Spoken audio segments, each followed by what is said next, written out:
A todos, a paz do Senhor. Este é o canal O Som do Clarim. Eu sou o pastor Geodásio Bispo. Estamos fechando mais um trimestre para a glória de Deus. A lição de número 13, lição para o dia 25 de dezembro de 2022, fecha o nosso trimestre desta lição aqui, ó. O quarto trimestre de 2022, que tem como tema a justiça divina, a preparação do povo de Deus para os últimos dias, no livro de Ezequiel.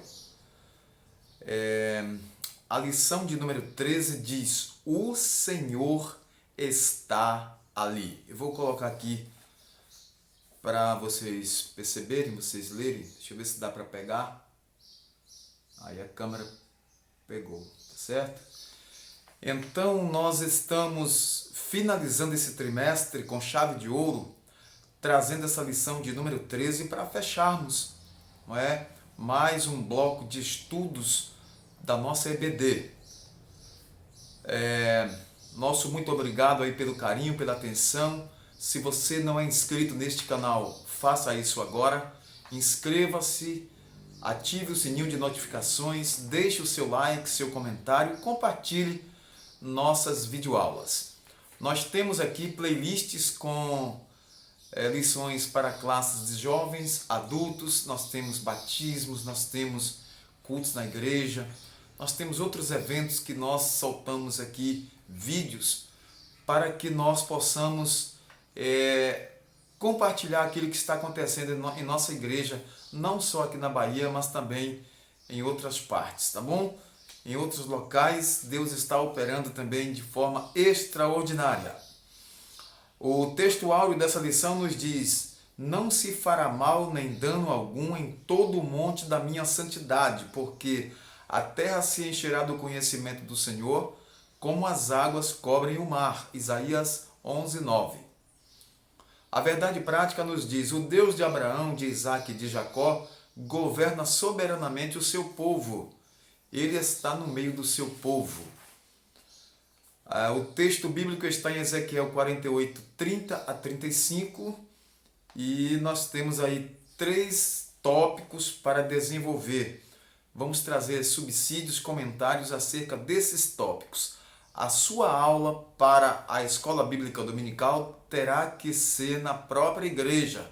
Aqui nós trazemos subsídios, videoaulas que ajudam, né, no enriquecimento da aula. Você deve frequentar a aula de escola dominical da sua igreja. Vamos para o texto bíblico, leitura bíblica em classe. E estas são as saídas da cidade desde a banda do norte, 4.500 medidas. E as portas da cidade serão conforme os nomes das tribos de Israel. 3 portas para o norte, a porta de Ruben, uma a porta de Judá, outra a porta de Levi, outra da banda do Oriente, 4.500 medidas e 3 portas, a saber, a porta de José, uma, a porta de Benjamim, outra, a porta de Dan, outra. Da banda do sul, 4.500 medidas e 3 portas. A porta de Simeão, uma a porta de Issacar, outra a porta de Zebulon, outra. Da banda do ocidente, 4.500 medidas e as suas 3 portas. A porta de Gade, uma, a porta de Azé, outra, a porta de Naftali, outra. 18.000 medidas em redor, e o nome da cidade desde aquele dia será: o Senhor está ali. Chegamos à conclusão de que esta lição deste último trimestre de 2022, nós estudamos os aspectos da Jerusalém no milênio. Essa lição aqui vem trazer esse estudo, a Jerusalém no milênio. Por isso, esse primeiro tópico apresenta a cidade de Jerusalém no milênio. O primeiro tópico aqui diz sobre a cidade. O segundo tópico que vamos estudar diz sobre o nome das 12 tribos. Então, nós vamos elencar os nomes das 12 tribos e o propósito deles, né, no milênio, o propósito desses filhos de Deus, as tribos de Israel, essas tribos, vamos dizer assim. E finalmente o terceiro tópico diz assim: o Senhor está ali, como o novo nome da cidade. Veremos que essa lição 13, encerra o desenvolvimento das profecias do livro de Ezequiel que estudamos neste trimestre. Então nós temos objetivos para esta aula. Primeiro, apresentar a cidade de Jerusalém no milênio. Segundo, enlecar os nomes das 12 tribos no milênio. E terceiro, mostrar que a expressão "o Senhor está ali" é o novo nome da cidade. Então vamos observar aqui, queridos professores, professoras, alunos, vamos observar o seguinte: que tipo de cidade a Nova Jerusalém, né?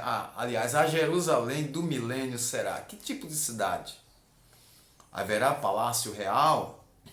Haverá uma cidade simbólica? É uma cidade simbólica ou literal? Então nós vamos estudar nessa lição essas visões de Deus ao seu servo Ezequiel acerca da Jerusalém no milênio.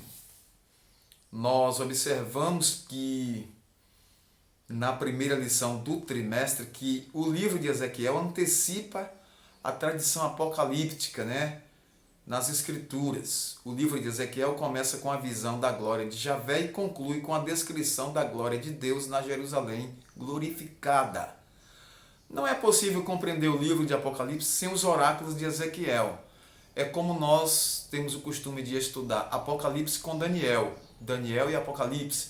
Então, o livro do profeta Ezequiel é importantíssimo também para estudarmos Apocalipse. Tá certo? Encontramos abundantes dados cruzados nesses dois livros, Ezequiel, Apocalipse. Ambos são revelações sobre o fim dos tempos. A presente lição encerra o trimestre estudando os aspectos da Jerusalém do milênio, como Deus estará tratando a Jerusalém no milênio. Há uma certa similaridade entre a visão de Ezequiel e a do apóstolo João no livro de Apocalipse. Similaridade, similar, né? Visões similares com respeito à linguagem e conteúdo. Mas é importante que nós cristãos, crentes em Cristo Jesus, saibamos distinguir a diferença entre a Jerusalém do milênio, da Nova Jerusalém, do mundo vindouro, lá de Apocalipse. Cuidado para nós não confundirmos as coisas. E estas são as saídas da cidade. Que tópico é esse? Essa seção aqui fala de um suplemento e não de um capítulo e também do próprio livro. Observe, apesar do nome da cidade não ser mencionado, o contexto em que estamos estudando deixa claro que se trata de Jerusalém. O termo hebraico para saídas, tem aqui a palavra Totsato, aparece somente uma vez em Ezequiel e é usado no livro de Números com o sentido de limites, extremidades. Saídas quer dizer limites, extremidades, lá no cantinho, nos cantos, né? Lá nos cantinhos. Então a versão bíblica tradução brasileira, é uma tradução que nós temos aqui em língua portuguesa, registra extremidade nesse versículo 4 que nós estamos falando aqui. Números 34, 4. Olha, como o profeta usa outra palavra para saídas, Ezequiel 42, 11, Ezequiel 44, 5, muitos que expõem o Antigo Testamento acham que saídas, essa palavra saídas, apesar de ser semanticamente correta, não se ajusta bem no presente contexto. A ideia, segundo alguns, seria que essas são as extremidades da cidade, mas saídas é a forma familiar e mais tradicional mantida na Septuaginta, que é a versão grega do Antigo Testamento. E nas nossas versões atuais da Bíblia, registra a palavra saídas. Por isso que é mais usual essa palavra. O formato da cidade. A descrição da cidade de Ezequiel revela ser ela quadrada. Ezequiel capítulo 48, versículo 16. E nessa visão suplementar, o profeta fala de 4 lados descritos no sistema horário: norte, leste, sul e oeste. Um tipo da Nova Jerusalém, Apocalipse 21, 16, também fala ali ao quadrado, né? A extensão de cada lado é de 4.500 medidas ou 2.250 metros. 2.250 metros, praticamente 2 quilômetros e 1/4, não é isso? 1/4 de quilômetro. A cidade de Jerusalém nunca teve a sua área territorial quadrada. Observe, a gente vê no mapa, vê em fotos que a sua área territorial não é quadrada. O que o profeta está revelando é algo novo até então. É uma figura da Nova Jerusalém do mundo vindouro. As 12 portas, isso é importante porque fala das 12 tribos de Israel, significando um todo do povo de Deus. Essa Jerusalém histórica do período de Ezequiel e Jeremias possuía pelo menos 6 portas, segundo o livro de Jeremias: porta do povo, porta do sol, porta de Benjamim, porta da esquina, porta dos cavalos, porta do meio e porta dos entre os muros. Porta de entre os muros. A torre do templo de Marduk, deus dos babilônios, Etemananque, tinha um recinto quadrado cujo acesso era por 12 portas. Ezequiel conhecia a sua cidade de origem. Talvez conhecesse também a torre de Marduk, lá em Babilônia, pois vivia entre os exilados de Babilônia. Deus é a fonte da revelação e da inspiração da visão e da mensagem de Ezequiel. Então, a origem do formato e também das portas nos mostra aqui que não se pode admitir que o profeta se inspirou num templo pagão lá em Babilônia, pois os oráculos entregues a ele, seja por som ou seja por visão, palavra ou por palavra, vieram de Jeová Deus. Apesar de ser literal pela descrição da cidade, ela é uma figura da Nova Jerusalém, lá de Apocalipse 21:10, cujo arquiteto e construtor é o próprio Deus. Por que Ezequiel se inspiraria na cidade de Babilônia? Isso não faz sentido. Então, vamos rechaçar isso. Ezequiel não se inspirou em templo pagão, ele não se inspirou em algo pagão para descrever a sua visão. Ele recebeu direto de Deus e falou ali o que Deus havia lhe mostrado. Nessa segunda parte, acerca das 12 tribos, nós observamos aqui que os patriarcas Abraão, Isaque e Jacó aparecem com frequência nas Escrituras como representantes e fundadores da nação de Israel. Outras vezes são os nomes dos 12 filhos de Jacó para representar as 12 tribos. E isso nós já temos ciência, né? As 12 tribos de Israel, não é?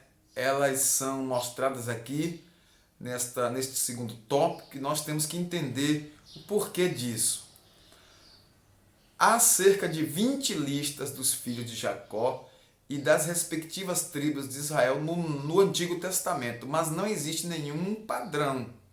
Por exemplo, a lista com os 4 primeiros nomes, Rúben, Simeão, Levi e Judá, seguem a ordem de nascimento.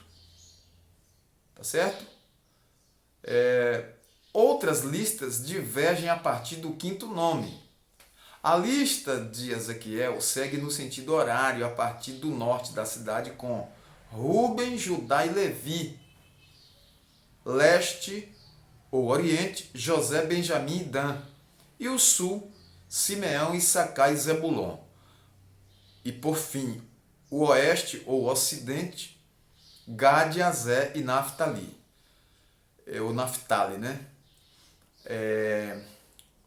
Pelo relato do nascimento deles, a melhor explicação da ordem dos nomes parece ter sido o critério das mães deles, ou pelos nomes, ou pelo menos uma tentativa. Leia e Zilpa de um lado, Raquel e Bila de outro. A diferença é que Naftali é filho de Raquel por meio de sua serva Bila, e esta está com Gade e Aser, filhos de Leia por meio de Zilpa. Toda escolha tem o seu propósito. Nada é aleatório, pois os escritores bíblicos sabiam o que estavam fazendo. A questão é que nós desconhecemos esses critérios. Então não vamos questionar aquilo que nós não temos certeza, para não incorrermos em erro. É isso? Vamos ter esse cuidado. Então vamos ajudar aqui, que a câmera está movimentando muito hoje. Eu quero falar um pouco aqui sobre o reino milenial de Cristo. Eu quero pegar esse apoio de conhecimento que está aqui na nossa lição bíblica. O reino milenial de Cristo introduzirá a manifestação eterna da glória do Cordeiro de Deus. Sem a doutrina bíblica do milênio, não teríamos nenhuma ligação entre a história e a ordem eterna de Deus. Essa era de ouro não será apenas a forma de Deus estabelecer vínculos históricos, mas também restituirá ao homem, por meio do Deus-homem Jesus Cristo, o domínio perdido pela queda de Adão. Então, o Messias será engrandecido como filho de Davi. Ele ocupará o trono de Davi e reinará sobre a casa de Davi a partir da cidade de Davi, Jerusalém. Então, interessante e importante isso. Essa lição ela é uma lição muito instrutiva e nos fala sobre o glorioso milênio, um período de 1000 anos, o Senhor Jesus Cristo reinando aqui com sua igreja, né? Agora, sobre o tópico aqui, o terceiro tópico, o Senhor está ali, esse é o nome da nova cidade, é o nome de Jerusalém, na época do milênio. Por quê? O nome Jerusalém não conseguiu deletar da memória do povo as abominações do passado, por isso esse nome precisa ser mudado. Então, foi mudado ali para o Senhor está ali. Então, o primeiro nome da cidade de Jerusalém é Salém, Salmo 76, 2, e nós observamos que Melquisedeque, rei de Salém, encontrou-se com Abraão, né? Com Abraão. Então, o que significa Salém? Significa paz. Desde os dias do patriarca Abraão. Então, ela foi chamada também de Jebus, em Juízes 19, 10, porque esteve sob o domínio dos jebuseus e foi conquistada por Davi depois de alguns séculos na conquista de Canaã, e chamada também cidade de Davi, segundo Samuel 5, 6 e 7. Ela é também chamada de Sião e também Ariel, Isaías 2, 3, Isaías 29, 1 e 2. Jerusalém é o nome mais conhecido e significa cidade de paz. Mas esse nome não aparece no suplemento da profecia de Ezequiel. A cidade é identificada pelas características ali apresentadas. Ela é chamada em Apocalipse de Arraial dos Santos, a cidade amada. Apocalipse 20, versículo 9. O nome divino, o Senhor está ali, né? É importante porque fala da presença de Deus, né? Da glória de Deus naquele período glorioso em que o Senhor estará reinando aqui na terra no milênio.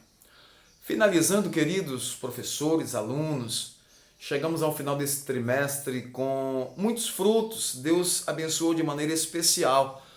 Nós aprendemos muito nesse trimestre. A câmera está um pouco vibrando aqui, vou dar um jeito.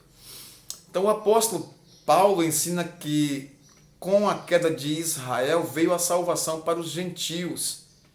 o que não diremos com a sua plenitude. Romanos 11, 12. As bênçãos anunciadas nas profecias de Ezequiel não se restringem apenas ao povo judeu. Elas são extensivas a toda a terra. É importante salientar que nós já estamos sendo abençoados como igreja pela presença do Espírito Santo em nossas vidas.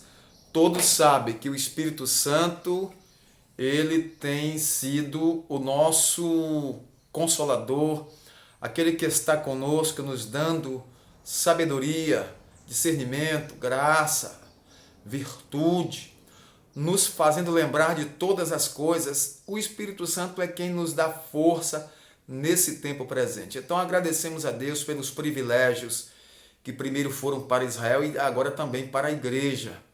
A palavra de Deus nos diz que o Senhor Jesus veio para o que era seu e os seus, Israel, os seus o rejeitaram. Mas a todos quantos o aceitaram, ele deu o direito de serem chamados filhos de Deus, a saber, todos aqueles que creram no seu nome.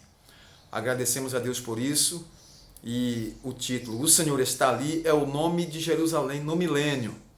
Que Deus abençoe nossos alunos, Deus abençoe a sua vida, professor, Deus abençoe a sua vida, querido aluno, você que é membro, você que não é membro da igreja, mas frequenta a escola dominical, Deus abençoe grandemente, e até o próximo trimestre, o primeiro trimestre de 2023, que está chegando aí com bênçãos para nós, tá bom?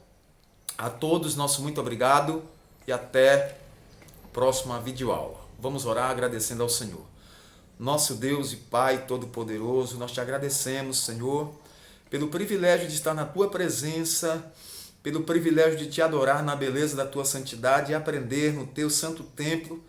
E aqui na Escola Bíblica Dominical, nesses estudos maravilhosos, Senhor, temos que agradecer ao Senhor pelas bênçãos recebidas, pela Tua palavra em nossos corações, pelos estudos maravilhosos, Senhor, para nossas vidas. Agradecemos a Ti, Pai, em nome de Jesus, desde agora e para sempre. Amém. A todos, nosso muito obrigado. Até uma próxima videoaula.